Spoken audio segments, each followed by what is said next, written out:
हर हर महादेव. यावर्षी मकर संक्रांत 14 जानेवारी म्हणजेच मंगळवारच्या दिवशी येत आहे. तर संक्रांतीचा पुण्यकाल कोणता, या दिवशी तुम्ही काय करावं, कोणत्या वस्तू दान कराव्यात, कोणत्या रंगाचे वस्त्र परिधान करू नये, संक्रांतीचं वर्णन कसं असणार आहे याबद्दल सांगते. सूर्य 14 तारखेला सकाळी 8:55 मकर राशीमध्ये प्रवेश करणार आहे.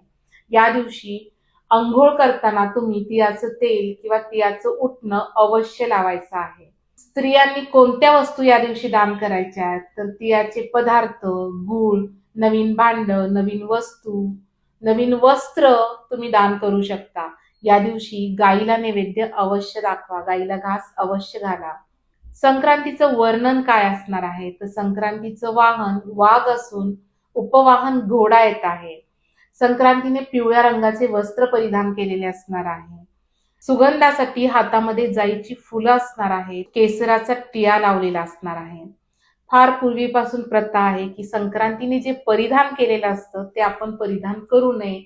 त्यामुळे या संक्रांतीला पिवळ्या रंगाचे वस्त्र धारण करू नका.